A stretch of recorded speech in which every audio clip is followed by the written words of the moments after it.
Graphify just solved Claude Code's memory problem. It's able to turn any repository and turn it into a wild knowledge graph, just like the one you see here. And in the process, it allows Claude Code to give you more accurate answers at a fraction of the token costs. It's able to do this by traversing your entire code base, mapping all the connections, and discerning the why behind the connections. And the best part is, it's also open source and completely free. And so today, I'm going to show you how you can get this working yourself and what's actually going on under the hood so you can start leveraging it right away. So Graphify came out a couple months ago. It's at nearly 60,000 stars. And what it does is it allows your AI coding assistant, doesn't have to be Claude Code, but that's what we'll be using today, to map your entire project, code, docs, PDF images, and videos into a knowledge graph that you can query instead of grepping through the files. So we are able to take Graphify and point it at any sort of repo we want, and it creates this sort of knowledge graph.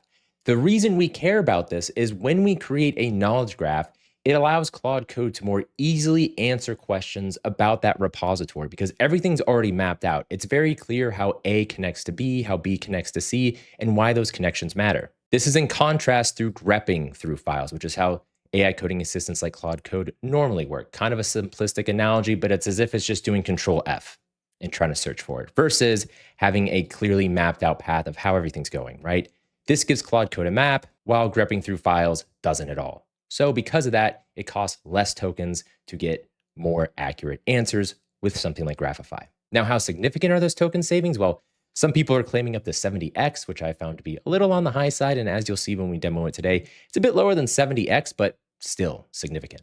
So that's the why you should care. Now let's talk about how it actually works. How do we go from a code base to some sort of knowledge graph like this, which looks very, very similar to something like a graph RAG knowledge base. Are they the same? How does this relate to RAG? We'll talk about that.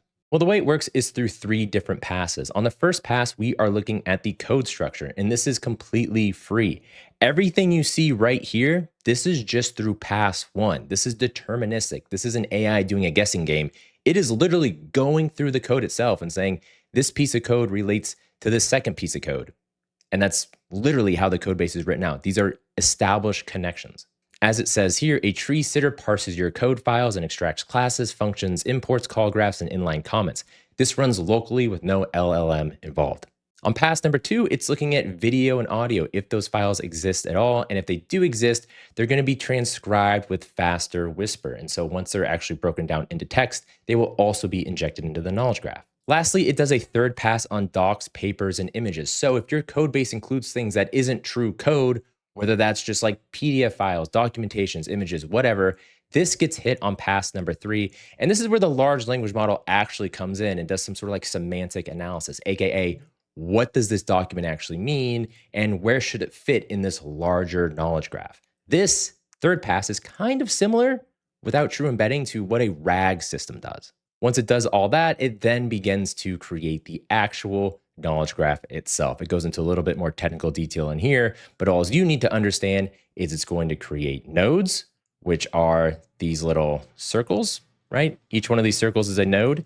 We then have edges, which are the line between 2 nodes, 2 things that are connected, and then communities.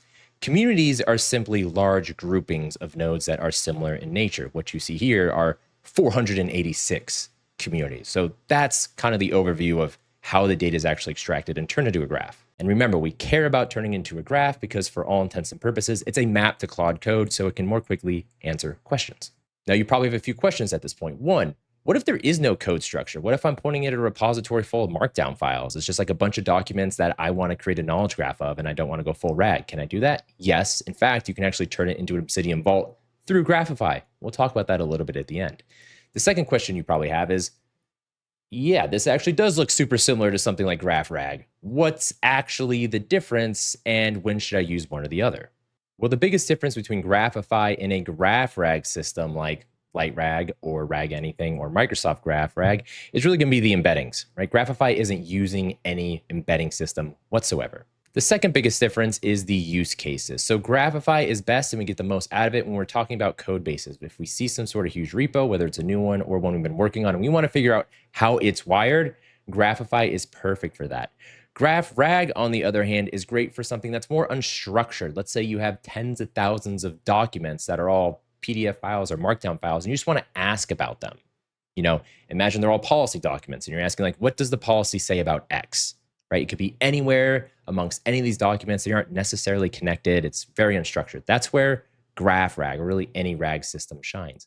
That being said, the division between those two here is kind of murky because, like I mentioned on that third pass, we can kind of do that with Graphify. It's almost like a RAG light system in that sense. So that's what Graphify is, how it works, and why you should care. Now, let's talk about actually installing this thing and using it for real. But before we jump into that demo, a quick word from today's sponsor, me. So not too long ago, I released the Claude Code Masterclass, and it is the #1 way to go from zero to AI dev, no matter your technical background. This course gets updated weekly, and it also includes additional masterclasses like the Codex Masterclass and the Claude OS Masterclass. So if you're someone who wants to take this a little more seriously, definitely check it out. You can find it inside of Chase AI Plus. There is a link in the pinned comment. So installing Graphify is relatively simple. We have a few prerequisites as well as instructions for how to install it. If you're using Claude Code, I suggest you make it very easy on yourself. Just go to the Graphify GitHub link. I'll put that down below. Copy it, paste it into Claude Code, and just tell it, hey, install Graphify for me. But if you want to do it manually, you can just follow the steps as they are laid out. And again, Graphify is platform agnostic and it works with any coding agent out there. And once you have Graphify installed, the next question becomes, okay, how do I use this? What are the commands? Well, there are quite a few commands, and there's so many commands, in fact, you are not going to remember any of these. Luckily, when you install Graphify, it's going to come with a Graphify skill. The skill is going to teach Claude Code how to use Graphify and when it should use which commands, depending on the natural language you use. So that being said, I suggest you take a look at the GitHub repo, somewhat familiarize yourself with what is possible because there is a lot, but understand you don't have to have this memorized. Claude Code understands what to do. But there are a few we should be aware of. If I do /Graphify, that's going to run the whole thing on whatever directory I'm currently on. There are also Graphify commands for querying the knowledge graph. So if I do Graphify query or Graphify explain, it's going to explicitly tell Claude Code or whatever coding agent you're using to, hey, take a look at the knowledge graph when you answer this question. Don't be lazy and just try to answer it on your own. Furthermore, we have commands to make sure it's always on. So if I do Graphify Claude install, that means it's always going to use Graphify to answer the questions. I don't have to be explicit. It literally becomes a hook. And there are some other interesting flags like the Obsidian flag, which will, with one command, create an entire Obsidian vault for you and fill it with whatever Graphify comes up with. But again, remember, the skill is installed. So if you ever get confused about what makes sense, just ask Claude Code. It will understand.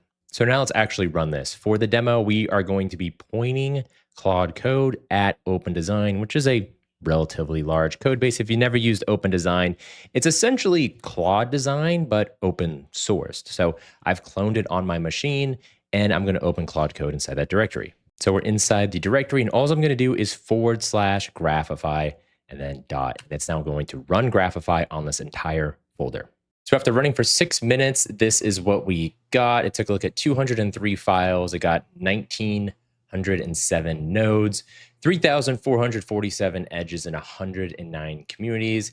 And output tokens was just under 120K. So it lists the God nodes. The God nodes are pretty much like the most prominent nodes, the most prominent connections inside whatever it traversed. We have surprising connections that I didn't expect and suggested questions. So if we want to take a look at the graph, I can say, go ahead and bring up the graph for me. So here's a look at the knowledge graph it built, and you can kind of see the communities there. It created 109 communities, and that's really just all of these clusters.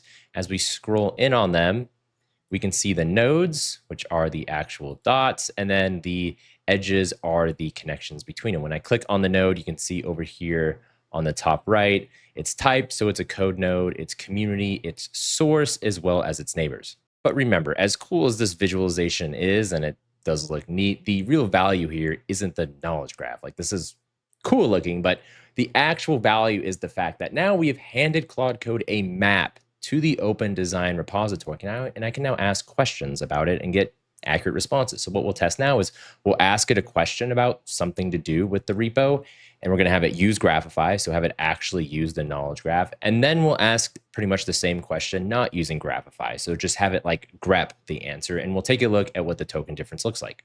So to take a look at the token difference with and without Graphify, we're going to ask the same question to Claude Code about the repo. The first one is trace how a design request flows from the web app to a coding agent and back. So we're trying to understand how this application actually works. And in the first tab, we're going to say use Graphify. And in the second tab, with the same question, we're saying do not use Graphify. So we can see the Graphify skill being loaded right away. And then we can see commands like Graphify query asking the question we just gave Claude Code. Over here on the non-Graphify side, we see that Claude Code has spawned 2 Explore agents to take a look at the code base. And right off the rip, we've already used 100,000 tokens between them. Now, in terms of the actual answers we got, they were the same. They both identified how this app actually works.